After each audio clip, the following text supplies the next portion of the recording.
4টা বাজে লাঞ্চের টাইম, কে জানি বলছিল নাকি নামাজ পড়তে গেছে। 4টা বাজে যদি লাঞ্চের টাইম হয়, নামাজ টাইম, এগুলো যদি আপনারা ইস্যু তৈরি করেন তাহলে এটা তো দুঃখজনক। এরপরের থেকে আমরা বলে গেলাম, আপনি কমিটিতে যদি থাকেন এরপরে কিন্তু আমরা সিলগালা করে দিব। যারা দোকান ছেড়ে পালাবে এগুলো সিলগালা হয়ে যাবে, একদম সোজা, স্পষ্ট কথা। ঠিক আছে, কি মনে থাকবে?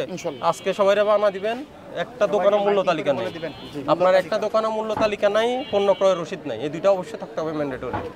ঠিক আছে, আর রেগুলার মনিটরিং চলবে। অযথা একটা ইস্যু তৈরি করে যদি সবজির দাম বাড়ায় ব্যবস্থা নিব। ঠিক আছে,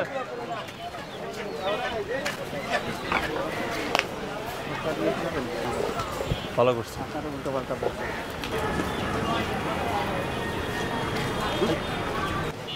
এই যে জরিমানা করছি, এটা যদি আবার কোনো এই যে পণ্যের দাম বাড়ায় তুলে নেয়, আমাদের কাছে নিউজ আসবে, কিন্তু আমাদের হটলাইন নাম্বার আছে, সবাই জানে, ওখানে ফোন দিয়ে জানাবো।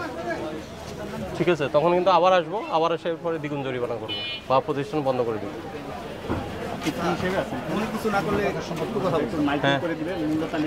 আমরা হচ্ছে কলাতিয়ারটা মাল আনি, আপনি কলাতিয়া থেকে আনেন, যাত্রাবাড়ির থেকে আনেন, কারণ বাজার থেকে আনেন, কোনো অসুবিধা নাই।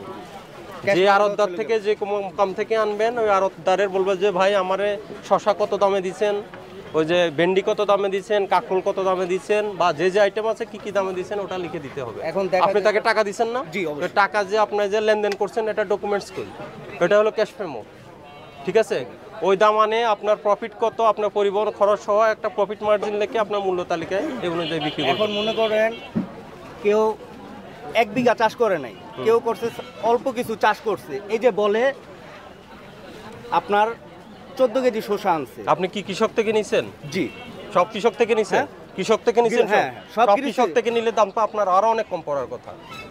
এটা যখন আনছে তোর অনেকে আছে শিক্ষিত, অনেকে আছে মনে করেন মূর্খ। এই যে তাহলে তো আপনার দাম আরো কমবে। কৃষক যে উৎপাদনকারী কৃষক, ও তো অনেক কম দামে বিক্রি করে, তারা তো ক্যাশ মেমো আনে না। হ্যাঁ, আপনার তো তাহলে সবগুলোর দাম আরো অন্যগুলোর থেকে অনেক কম হওয়ার কথা। তো একবার এক এক কথা বললে তো হবে না।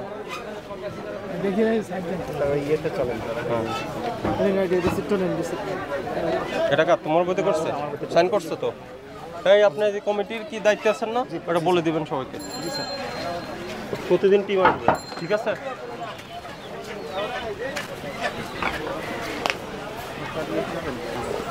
ভালো করছি।